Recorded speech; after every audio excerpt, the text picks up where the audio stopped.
Terima kasih. Assalamualaikum warahmatullahi wabarakatuh.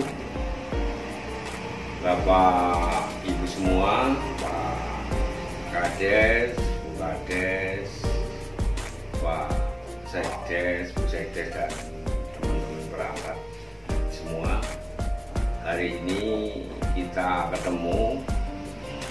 Pertemuan kita tidak bertatap muka, tapi kita bertemu lewat udara, lewat satu aplikasi untuk komunikasi kita, yaitu Sigaluk,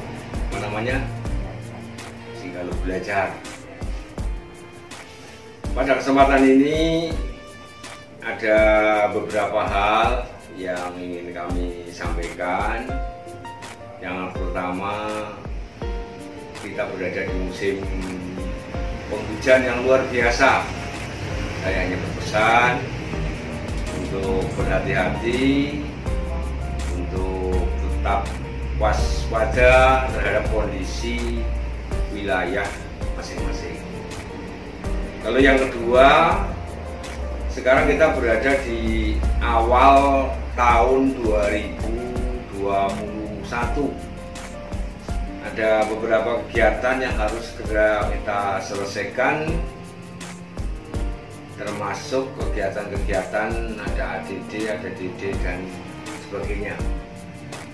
Ini adalah awal tahun untuk melangkah melaksanakan tugas-tugas di tahun 2021. Saya hanya berpesan,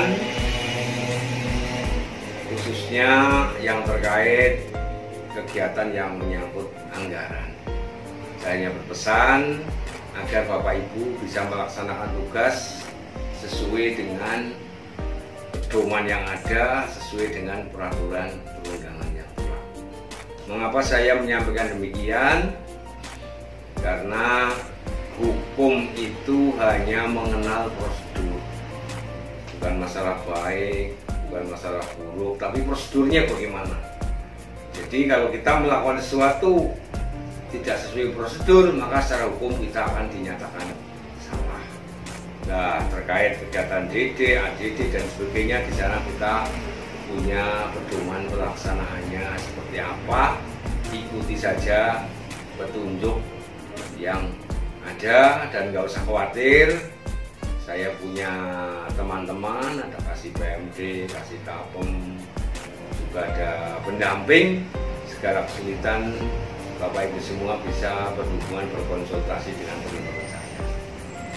Itu yang pertama.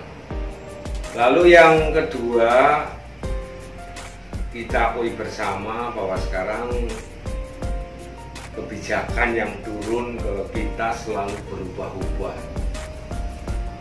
Ini yang kadang-kadang sangat menyulitkan kita dalam melaksanakan tugas sehari-hari. Cukup merepotkan, karena tidak hanya menyangkut administrasi saja, tapi juga menyangkut masyarakat. Setiap perubahan harus diikuti dengan musdes yang diikuti juga oleh masyarakat, sementara kita dalam suasana COVID.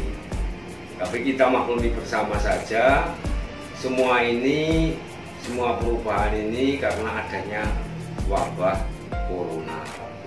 Jadi terpaksa pemerintah memberikan perubahan alokasi karena kebijakannya diarahkan untuk corona, sehingga hal-hal yang menyulitkan bagi kita yang menyangkut administrasi dan sebagainya nggak usah menjadi beban, kita jalani saja. Tidak ada kata sulit ketika kita semangat, kita siap melaksanakan tugas. Percaya saja itu.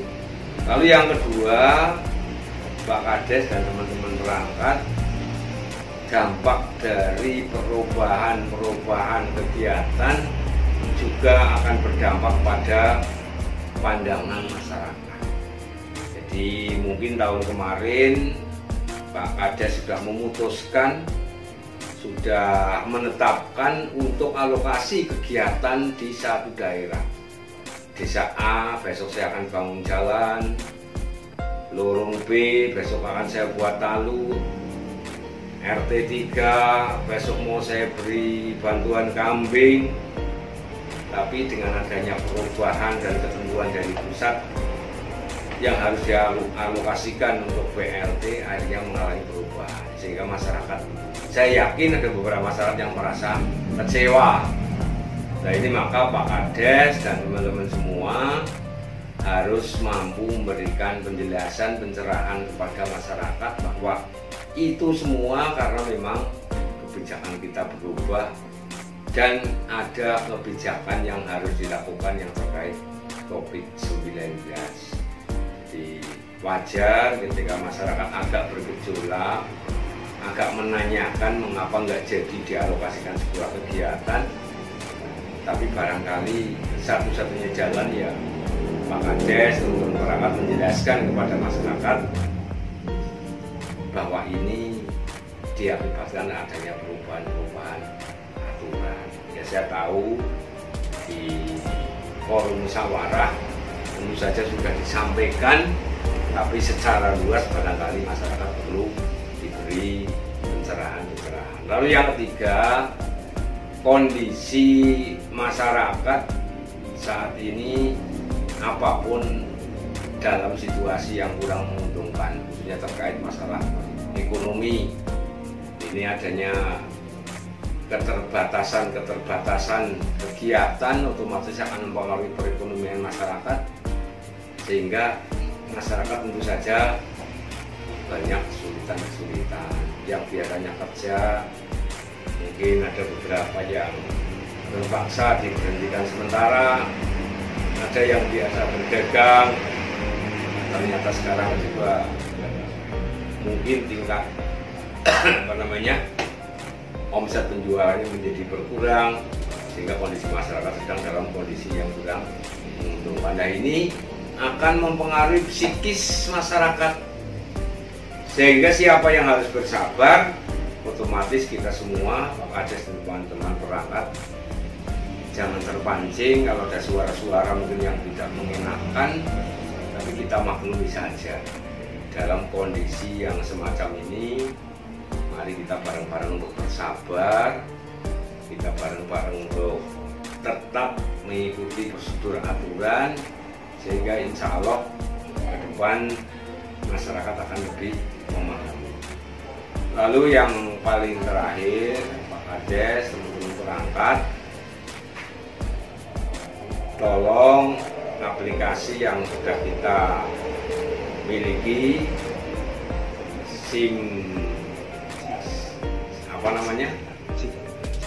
Sigaluk Belajar, Simbada, Sibela. Nah ini namanya Sibela. Tolong teman-teman perangkat, kita punya Sibela, mari kita gunakan betul untuk alat komunikasi kita. Apalagi sekarang dengan adanya pembatasan, dengan adanya COVID ini, kita sedang tidak boleh kumpul-kumpul. Nah, saya kira alat komunikasi kita ini menjadi sesuatu yang cukup ideal. Tidak hanya searah dari saya ke Bapak Ibu, tidak hanya dari Pak Toto, dari teman pendamping ke Bapak Ibu, teman-teman kasih, tapi Bapak Ibu juga bisa menyampaikan komen dan pendapatnya. Jadi saya kira ini cukup efektif, kita gunakan dengan sebaik-baiknya. Lalu yang paling terakhir menyangkut kebijakan Pak Presiden, Pak Gubernur, Pak Bupati, biar Bapak Ibu lebih paham, lebih jelas, tolong baca ini. Bapak Ibu sudah punya semua, ini tolong dibaca biar tahu arah kebijakan kita mau seperti apa, biar besok DD arahannya nanti seperti apa. Ini menyangkut kebijakan yang sifatnya juga nasional untuk kesejahteraan masyarakat. Sekali lagi tolong dibaca Pak Kades, teman-teman perangkat, nggak banyak, hanya beberapa halaman, sambil santai di dalam bisa baca ini, insya Allah akan bermanfaat bagi Bapak Ibu semua. Mungkin untuk sementara itu yang bisa kami sampaikan. Lalu harapan kami nanti secara rutin, tidak hanya dari saya, mungkin dari teman-teman kasih, mungkin dari pendamping, mungkin dari TA, mungkin dari Pak Kades ingin menyampaikan sesuatu. Saya kepengen hal yang semacam ini terus berjalan secara rutin. Jadi mungkin tiap minggu, mungkin tiap bulan, mungkin tiap hari ada agenda-agenda, ada komunikasi di antara kita, sehingga hubungan kita, informasi kita akan bisa dipahami untuk kepentingan kegiatan, untuk kepentingan pembahasan, untuk kepentingan musyawarah, untuk kepentingan apa saja yang ada di desa. Saya kira dengan komunikasi yang baik akan mempermudah kita. Barangkali itu sementara yang bisa kami sampaikan. Salam untuk Pak Kades, Pak Sekdes, salam untuk Pak RT, Pak RW, segenap jajaran lembaga BPD, LP3M, juga segenap lembaga masyarakat yang ada. Mudah-mudahan kita selalu dilindungi sama Allah. Terima kasih. Wassalamualaikum warahmatullahi wabarakatuh.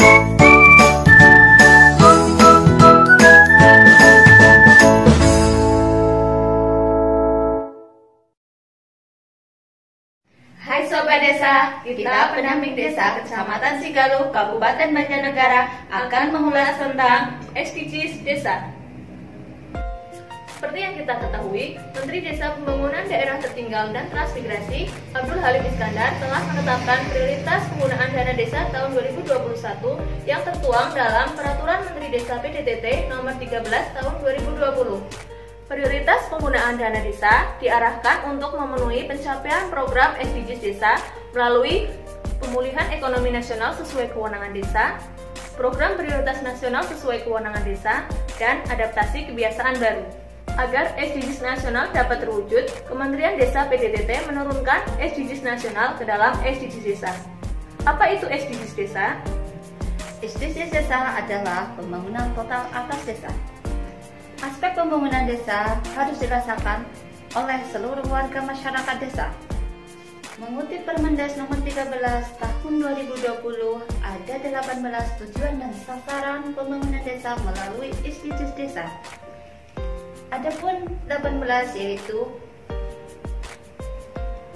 18 sasaran dan tujuan dari SDGs Desa yaitu desa tanpa kemiskinan, desa tanpa kelaparan, desa sehat dan sejahtera, pendidikan desa yang berkualitas, desa berkesetaraan gender, desa layak air bersih dan sanitasi, desa yang berenergi bersih dan terbarukan,